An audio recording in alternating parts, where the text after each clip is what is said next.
welcome back to my channel. If you're new around here, my name is Taylor. I am a grad student at Columbia University. I'm currently studying nutrition education, and today is the first day of the spring semester. Being super quiet right now, it is still a little early. My roommates might still be sleeping and I don't want to disturb them. I'm excited. I have class this morning at 9:10, so we're diving right into this graduate day in my life. I just wanted to take you guys along for this remote virtual graduate day in my life as a Columbia student. I just have one class today, and then I do have a lot of things I want to do today. I want to get a workout in, I need to run a couple errands, I need to do some reading for my courses, bunch of stuff going on. If you haven't yet, hit that subscribe button, give this video a thumbs up, that'd be really great. I'd really appreciate it. I'm gonna go ahead and make some breakfast and coffee before getting started with class, and then we're gonna just dive right in. Happy spring semester, everybody.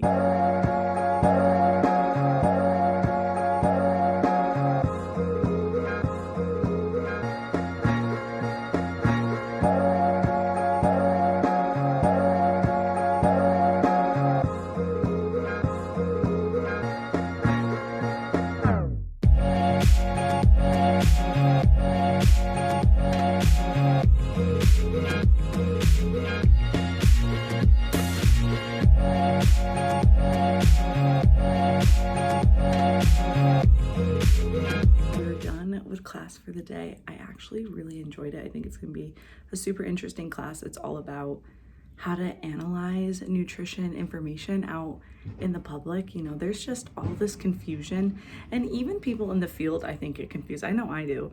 There's so much nutrition information out there. You see a new article every day in the news or news segment every single day on a new fad diet or a new finding in food related to chronic disease.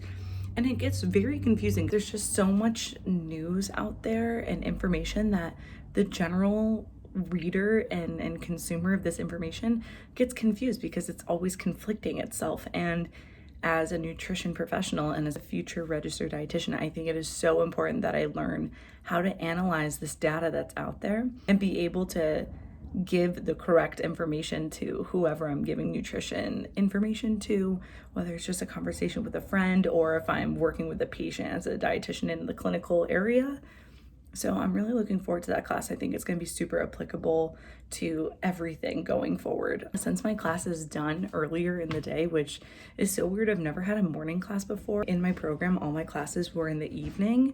So this is the first time I've had a class in the morning, and I haven't had a class in the morning since undergrad. So it was pretty weird to wake up and jump right into school instead of like easing into my day, doing some work that I need to do, and then having class at night. So I kind of like it though, because now I just feel like the rest of my day I can just do whatever I need to do. I'm gonna start working on some readings for class, do some emails, really just do some work really up until lunch. I want to take a minute to kind of explain also what my graduate school situation is. I am in a program that is going to lead to a dietetic internship, so I can then become a registered dietitian.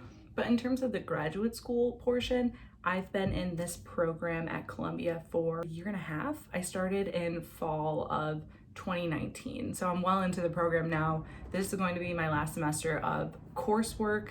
I will complete a thesis over the summer to then be done with the graduate school portion to then do the internship. Right now, as a student, I am part-time. I'm only in 2 courses. This was not the case for the past year and a half. I was a full-time student for most of that time. Then I was working 2 part-time jobs on top of that. I was super busy in the beginning, and then the pandemic hit, and I unfortunately lost one of my part-time jobs. So now I work 1 part-time job and am a part-time graduate student. Last semester I was in 2 courses, and then this semester I'm in 2 courses. A lot of the reason I was able to do that was because of all the coursework I did for the first year of the program. I have that 1 course that I have an actual meeting time for, which is Wednesday mornings. And then my other course that I'm taking is actually an asynchronous course. And for those who aren't familiar, I do believe these became more popular, especially with the pandemic and programs going virtual. Asynchronous means that you do not have a meeting time with the course. There's no specific day that there's a lecture time. It's literally done on your own time. The professor may post recorded lectures for you to watch Typically, there's a lot of discussion board interaction that needs to happen. Now, there are some pros and cons to this. I love structure. I'm a type A kind of gal. I love structure in my life. So I prefer to have a meeting time just because it kind of puts a designated time for that class. Whereas when it's asynchronous, you have to kind of carve out time to be on top of that coursework. This isn't my first asynchronous class. I've taken one last summer, so I'm kind of used to it. It's not my preferred method for courses, but it is what it is. It does allow a lot of flexibility. So that's a little bit about the coursework I'm doing and the program layout. Not all of my peers in my cohort are in the same boat. I'm very fortunate that I did my undergrad in nutrition at Syracuse University, so I was kind of able to bring a lot of that coursework to my master's, whereas a lot of my peers didn't do an undergrad in nutrition and kind of had to start from scratch. So that's why I'm able to be part-time and have a little bit more flexibility to work in my part-time job. And yeah, just wanted to give that insight. All right, you guys, it's time to work out.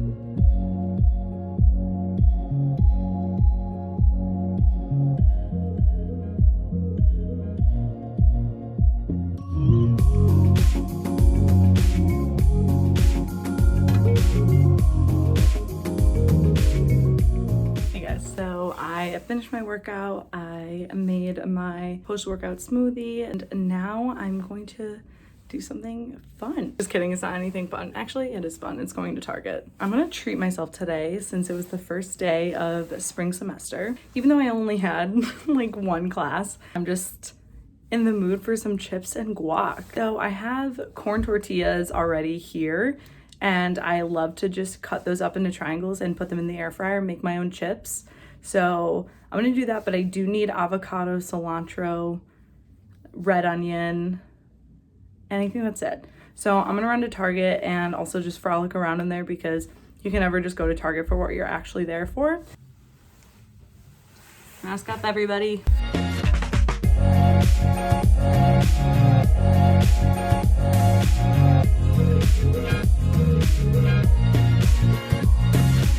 Guac items are secured. I'm gonna make that later as a little like after dinner snack. I want to do some more readings for classes and watch a little Love Island before I jump into making some dinner tonight. So yeah, that's what I'm gonna do. And look who's hanging out with me.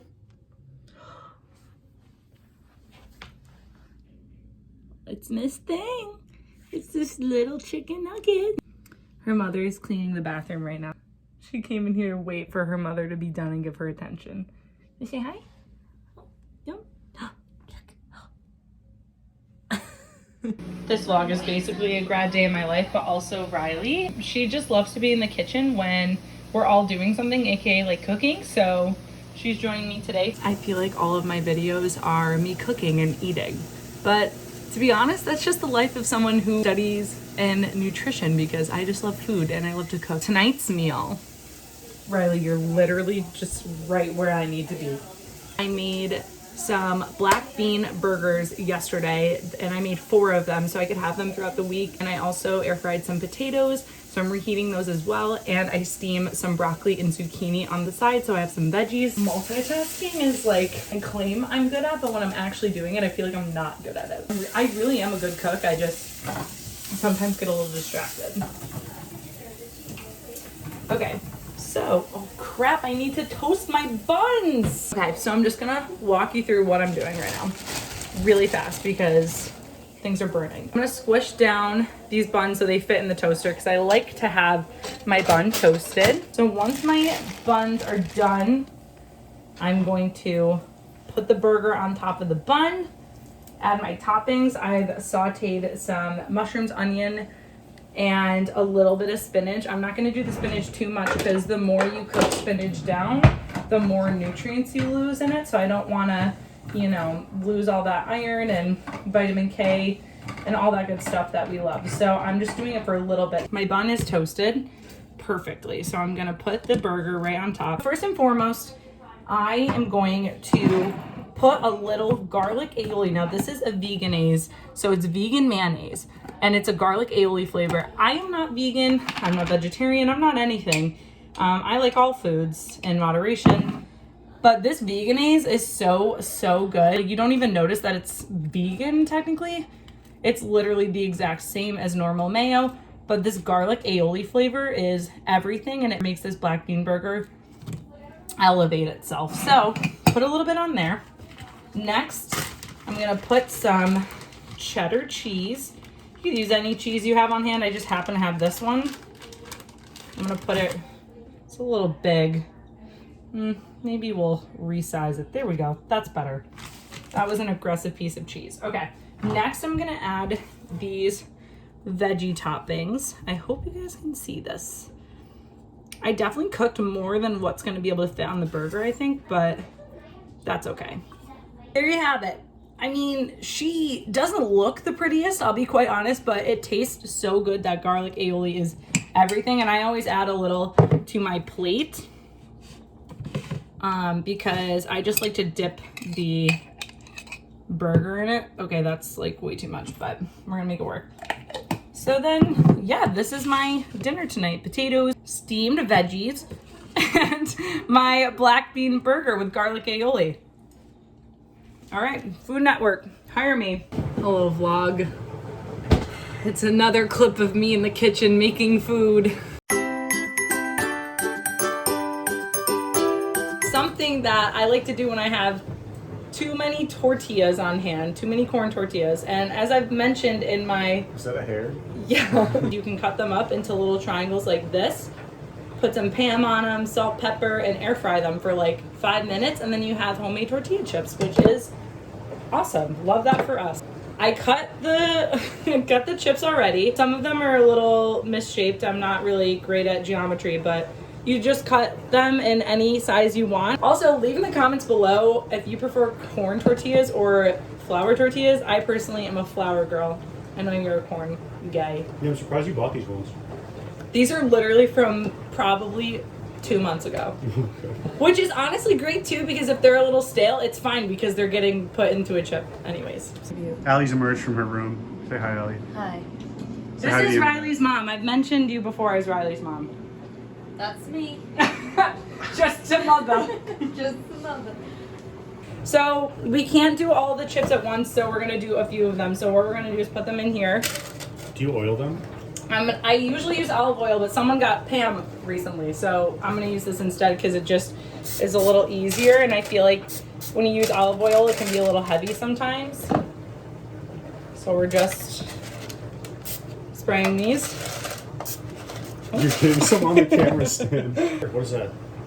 What do you mean? What's this that you're holding? Are you trying to prompt me so I go through each instruction? I actually don't know what this is. It's pepper. Oh. I've never seen Okay. you put pepper on chips. Oh wait, you're right. We don't pepper chips. Yeah. Sorry. You don't put pepper on guac either. Yeah, you do. No, you don't. What?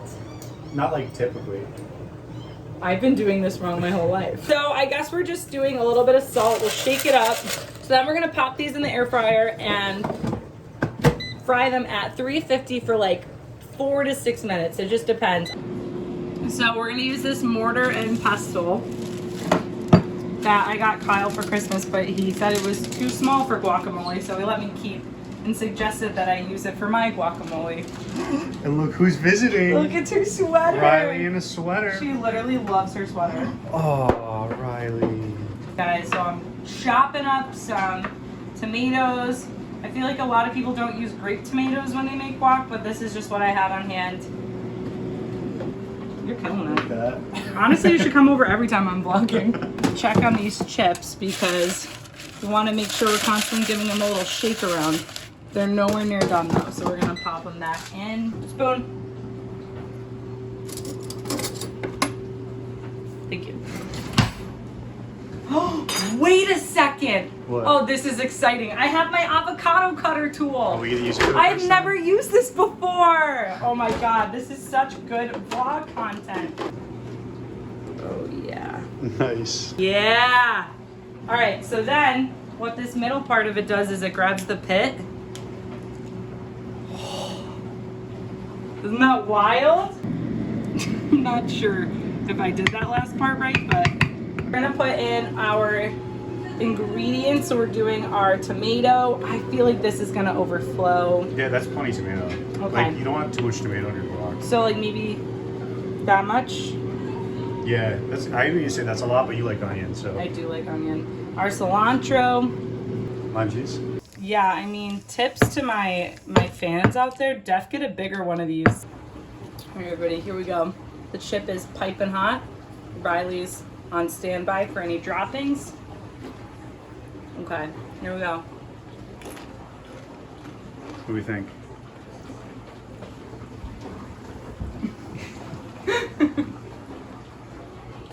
It needs something. I just put salt in there when I think it needs something.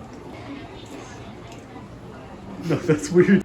What is up, you guys? I realized I never officially ended off this vlog after making the chips and guac, so just wanted to officially end it off. Nothing else exciting happened. I just read some of my book, watched a little Netflix before bed. I felt like it was a really productive first day of spring classes. Grad school's got a lot of reading in it, and I feel like the most important thing is just doing little chunks at a time. So even though classes just started yesterday, I just felt the need to keep chipping away at small chunks of reading so I don't get overwhelmed. Thanks for tagging along, and I'll see you guys in my next video.